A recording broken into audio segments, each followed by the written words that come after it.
2027 का one day world cup शुरू होने में 1.5 साल बाकी है और जब भी कोई टूर्नामेंट आता है तो टीम्स की कोशिश होती है कि वो उस टूर्नामेंट के लिए अपनी बेस्ट से बेस्ट स्क्वाड अनाउंस करें, जो न सिर्फ इस टूर्नामेंट में अच्छा परफॉर्म करे बल्कि डोमिनेट भी करे। बट तोकीर भाई, as you know, this is Pakistan cricket. Pakistan में ऐसा नहीं होता, जहां एक साइड दुनिया की बाकी टीम्स ने अपने स्क्वाड को पूरा कर लिया है, हमें अभी अपनी प्लेइंग 11 ही नहीं पता, और एक साइड जहां दुनिया की बाकी टीम्स फास्ट ट्रैक बनाकर वर्ल्ड कप की तैयारी कर रही हैं। हम आज भी सीना कंट्रीज के आगे स्पिन ट्रैक बनाकर सीरीज को सिक्योर करने में लगे हैं। और जब आकिब जवेद से इस हवाले से क्वेश्चन हुआ तो उनका कहना था कि हम इसीलिए स्पिन ट्रैक बना रहे हैं कि कहीं हमें क्वालिफाई करने के लिए मैचेस न खेलने पड़े। तो चलिए आज की इस वाली वीडियो में हम लोग सुफियान भाई के साथ डिस्कस करते हैं कि हम लोग 2027 के वनडे वर्ल्ड कप की तैयारी कैसे कर सकते हैं और हम लोग क्या गलतियां कर रहे हैं। और लास्ट में मैं और सुफियान भाई 2027 के वनडे वर्ल्ड कप के लिए अपनी अपनी प्लेइंग 11 भी आप लोग के साथ शेयर करेंगे, तो उसे देखकर जरूर जाना।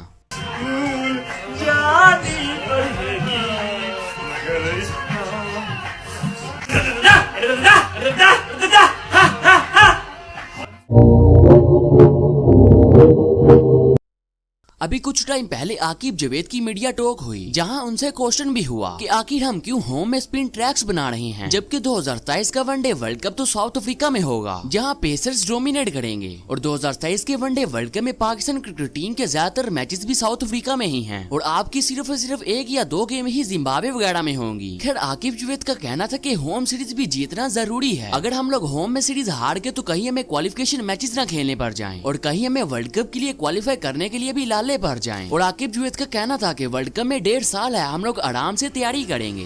बट तोकीर, वर्ल्ड कप में 1.5 साल तो है, बट उनमें आपकी FTP में सिर्फ 7 ODI गेम्स हैं, एक ट्राई सीरीज है और दूसरी आयरलैंड के साथ ODI सीरीज है। इसके अलावा आपकी कोई दूसरी ODI सीरीज फिलहाल अभी तक शेड्यूल नहीं हुई। और रही बात क्वालिफाई मैचेस खेलने की, तो वो नौबत कभी भी नहीं आएगी। मींस के साउथ अफ्रीका और जिम्बाब्वे वगैरह होस्ट होने की वजह से वर्ल्ड कप खेलेंगी और आप अगर हारते भी हैं तो क्वालिफाई करने का एटलीस्ट मसला नहीं आएगा। और सुफियान, वैसे बांग्लादेश ने तो भी ऑस्ट्रेलिया के अगेंस्ट फास्ट ट्रैक बनाए थे और उन्होंने पेसर फ्रेंडली कंडीशन में ही ऑस्ट्रेलिया को हराया था, तो पाकिस्तान टीम भी तो ऐसा कर सकती थी। लेकिन तोकीर, फिर आकिब जवेद और माइक हैसन अपनी जॉब को पक्का करने के लिए मोहसिन नकवी को चूरन कैसे बेचेंगे? आकिब जवेद की अभी जो रिसेंट मीडिया टॉक हुई थी, या इसके अलावा भी अगर हम लोग आकिब जवेद का विजन देखें तो हम लोग शॉर्ट टर्म विंस की तरफ जाते हैं और लॉन्ग टर्म प्लानिंग नहीं करते। मींस के पाकिस्तान की जब भी कोई सीरीज आती है तो हम उस सीरीज के अकॉर्डिंग स्क्वाड को सिलेक्ट करते हैं। लाइक 2024 में साउथ अफ्रीका के अगेंस्ट सीरीज से लेकर आज तक पाकिस्तान की जितनी भी ODI सीरीज हुई हैं और एक स्टेबल टीम नहीं बना सके। और मतलब कि एक सीरीज में जो प्लेयर्स खेलते हैं उन्हें नेक्स्ट सीरीज में ड्रॉप कर दिया जाता है। लाइक फैसल अकरम को ऑस्ट्रेलिया के अगेंस्ट 2024 की वनडे सीरीज में शामिल किया गया, फिर वो सारा साल टीम के साथ ट्रैवल करते रहे एंड फिर 2025 में फैसल अकरम को एक मैच में चांस मिला, जहां फैसल अकरम ने काफी अच्छा परफॉर्म किया, बट अगली ही ODI सीरीज में फैसल अकरम को विदाउट एनी रीजन टीम से ड्रॉप कर दिया गया। मतलब सिंपल ये कि आप एक प्लेयर पर इतने टाइम से इन्वेस्ट कर रहे थे और जब वो टीम के एनवायरनमेंट में एडजस्ट होने लगा आपने उसे टीम से ही ड्रॉप कर दिया और अब शायद वो आपके प्लान्स में भी नहीं है। उसकी जगह आप नए स्पिनर्स को लेकर आ गए हो और जब तक ये स्पिनर टीम के एनवायरनमेंट में एडजस्ट करेंगे आप लोग तो इन्हें भी ड्रॉप कर दोगे। तो कीर, ये सेम चीज हमने काफी प्लेयर्स के साथ की है। लाइक कामरान को जब टेस्ट क्रिकेट में शामिल किया गया तो कामरान ने टेस्ट में सेंचुरी स्कोर कर दी। In his first test innings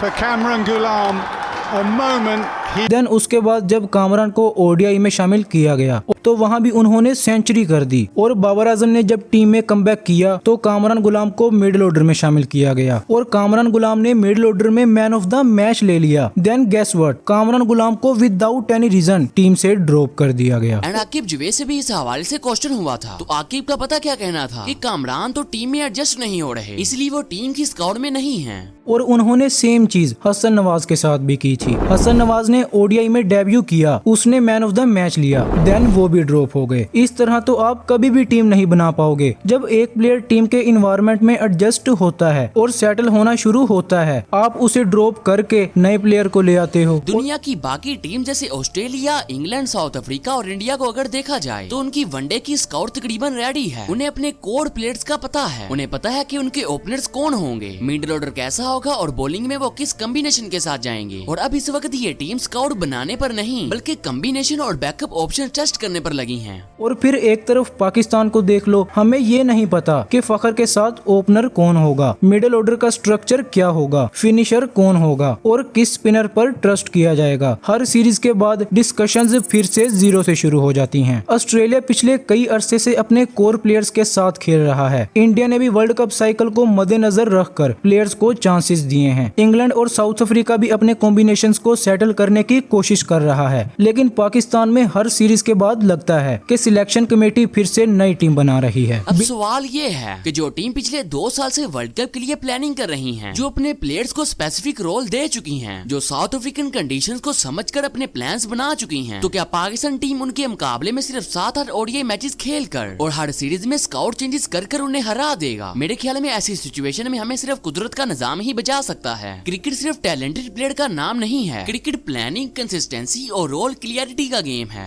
अगर आपके प्लेयर्स को ही नहीं पता कि वर्ल्ड कप में टीम में उनका रोल क्या होगा, तो फिर प्रेशर वाली सिचुएशन में परफॉर्म करना तो काफी मुश्किल हो जाएगा। इसलिए अगर पाकिस्तान टीम को 2027 के वर्ल्ड कप में अच्छा परफॉर्म करना है, तो सबसे पहले एक स्टेबल कोर टीम बनानी पड़ेगी। उस टीम को लगातार मौके देने होंगे और वर्ल्ड कप तक हर ही सीरीज में उन्हीं प्लेयर्स को चांसेस देने होंगे, वरना वर्ल्ड कप के करीब भी हम लोग यही डिस्कशन करते रहेंगे कि आखिर पाकिस्तान की बेस्ट प्लेइंग 11 क्या होगी। अब अगर हम लोग सॉल्यूशंस की बात करें, तो मेरे ख्याल में सबसे पहले पीसीबी को ये काम करना चाहिए कि वर्ल्ड कप से पहले ज्यादा से ज्यादा ओडीआई क्रिकेट अरेंज करें, क्योंकि अगर इस वक्त पाकिस्तान की एफटीपी को देखा जाए तो पाकिस्तान की सिर्फ 7-8 मैचेस ही बाकी हैं। अगर आप एफटीपी को देखें तो पाकिस्तान के पास वर्ल्ड कप से पहले सिर्फ चंद ओडीआई मैचेस हैं। एक ट्राई सीरीज है और एक आयरलैंड के खिलाफ ओडीआई सीरीज। इसके अलावा फिलहाल कोई बड़ी ओडीआई असाइनमेंट शेड्यूल नहीं हुई। अब सवाल ये है कि आप इतने कम मैचेस के साथ अपनी बेस्ट प्लेइंग 11 कैसे फाइनलाइज करेंगे? वर्ल्ड कप की तैयारी सिर्फ कैंप्स और प्रैक्टिस सेशन से नहीं होती। टीम्स को मैच सिचुएशंस चाहिए होती हैं, प्लेयर्स को प्रेशर सिचुएशंस में टेस्ट करना होता है, कॉम्बिनेशंस को चेक करना होता है और वीकनेस को आइडेंटिफाई करना होता है। इसीलिए पीसीबी को चाहिए कि वो एडिशनल ओडीआई सीरीज अरेंज करें, चाहे south Africa, Zimbabwe, Sri Lanka, West Indies या न्यूजीलैंड के साथ बायलैटरल सीरीज ही क्यों ना हो। जितना ज्यादा ओडीआई क्रिकेट पाकिस्तान खेलेगा, उतना ही प्लेयर्स को कंडीशंस और रोल समझने का मौका मिलेगा। सबसे इम्पोर्टेंट बात यह है कि ये सीरीज सिर्फ जीतने के लिए नहीं, बल्कि वर्ल्ड कप स्क्वाड को प्रिपेयर करने के लिए होनी चाहिए। अगर हर सीरीज में नई टीम खिलाई जाएगी तो फिर एक्स्ट्रा मैचेस का भी कोई फायदा नहीं होगा। मतलब सुफियान, पहला स्टेप तो क्लियर है कि पाकिस्तान को वर्ल्ड कप से पहले ज्यादा से ज्यादा ओडीआई क्रिकेट अरेंज करनी है और उन्हीं कोर प्लेयर्स के साथ खेलना है जो 2027 के वनडे वर्ल्ड कप के लिए आपके प्लान्स में हैं। अब कहीं ना कहीं हमें अपने ओपनर्स तो पता है, लाइक ओपनिंग में फखर तो 100% खेलेंगे और फखर के साथ कोई ना कोई प्लेयर होगा। बट असल प्रॉब्लम पाकिस्तान के मिडिल ऑर्डर में है। हमें अपने मिडिल ऑर्डर को स्ट्रॉन्ग करना है और आने वाली सीरीज, मेन सीरीज जीतने के लिए नहीं, बल्कि स्क्वाड में उन्हीं प्लेयर्स को रखना है जो आपके वर्ल्ड कप के प्लान में है। बट अब अगर हम लोग अपने बॉलर्स की बात करें, तो फिलहाल हमें अपने फास्ट बॉलर्स को जज नहीं करना, क्योंकि लास्ट टाइम जब पाकिस्तान को पेसर फ्रेंडली कंडीशंस मिली थी, तो वहाँ हमारे पेसर्स ने डोमिनेट किया था। मतलब कि ऑस्ट्रेलिया वाली सीरीज को भी हमने अपने नाम किया था और उस सीरीज में मिचेल स्टार्क, पैट कमिंस और हैजलवुड जैसे बॉलर्स भी खेल रहे थे, बट इसके बावजूद पाकिस्तानी बॉलर्स ने डोमिनेट किया था। एंड सेम चीज साउथ अफ्रीका की कंडीशंस में हुई थी। तो एक बात तो कन्फर्म है कि हमारे पेसर्स तो डोमिनेट करेंगे ही। एंड ये चीज जब हमें फ्यूचर में पेसर्स फ्रेंडली कंडीशंस मिलेगी, तब और भी क्लियर हो जाएगी। खैर, अब मैं और सुफियान भाई आप लोग के साथ अपनी अपनी बेस्ट ओडीआई प्लेइंग 11 शेयर करेंगे एंड आप लोग कमेंट्स में बताना कि किसकी प्लेइंग 11 अच्छी है, और साथ आप लोग भी अपनी प्लेइंग 11 मुझे कमेंट बॉक्स में जरूर से बता सकते हैं और फ्यूचर में आने वाली वीडियोस में हम लोग उसका भी यूज करेंगे। तो मेरी प्लेइंग 11 में फखर के साथ ओपनिंग करेंगे साइम अयूब और नंबर 3 पर आएंगे बाबर आजम, नंबर 4 पर सलमान अली आगा और नंबर 5 पर मोहम्मद रिजवान जो कि इस टीम के कैप्टन भी होंगे, और नंबर 6 पर कामरान गुलाम, नंबर 7 पर हसन नवाज, या फिर हसन नवाज की जगह कोई फुल टाइम पेसर या फिर स्पिनर, मतलब कि कंडीशंस के अकॉर्डिंग। इसी तरह नेक्स्ट आएंगे फहीम अशरफ। एंड मैं आपको एक बात बता दूं कि 2027 के ओडीआई वर्ल्ड कप में फहीम अशरफ डोमिनेट करेंगे, क्योंकि फहीम को ये कंडीशन काफी सूट करेंगी। खैर, नेक्स्ट होंगे शाहीन शाह अफरीदी, उसके बाद Wasim junior and then Naseem Shah. अब काफी लोग ये बोलेंगे कि वर्ल्ड कप में टाइम नहीं है, टीम के कैप्टन को चेंज नहीं करना चाहिए, बट इस वक्त पाकिस्तान टीम का कैप्टन तो एक पुतला है। मतलब कि सारे डिसीजन तो आकिब जुवैद कर रहा है। कप्तान को सिर्फ पर्ची पर लिखकर बोल दिया जाता है कि आपने इस बैटर के अगेंस्ट ये फील्ड टीममेट सेट करना है। कप्तान अपने अकॉर्डिंग डिसीजन तो लेता ही नहीं है, तो कप्तान रिजवान हो या फिर शाहीन कोई फर्क नहीं पड़ता। खैर अब हम लोग सुफियान भाई की प्लेइंग 11 देखते हैं। कंडीशंस के हिसाब से आपका ओवरऑल स्क्वाड काफी अच्छा है, लेकिन मैं इसमें एक या दो चेंजेस करना चाहूंगा। लाइक साइम अयूब की जगह मैं मास सदाकत को चांस देना चाहूंगा, क्योंकि साइम अयूब को काफी चांसेस मिल चुके हैं, तो हमें मास सदाकत को जरूर ट्राई करना चाहिए। उनकी गेम काफी अच्छी है। और दूसरा ये कि हमें एक या दो स्पिनर्स को साथ लेकर चलना होगा, क्योंकि उनकी कभी भी जरूरत पड़ सकती है। आई नो कंडीशंस उनको सूट नहीं करती, बट इतने बड़े इवेंट में हम कोई रिस्क भी नहीं ले सकते। कमेंट्स में जरूर बताना कि आप किस प्लेइंग 11 से ज्यादा एग्री करते हैं, मेरी या तोकीर की। और अगर आप सिलेक्टर होते तो अपनी प्लेइंग 11 क्या रखते। अपना ख्याल रखें। अल्लाह हाफिज।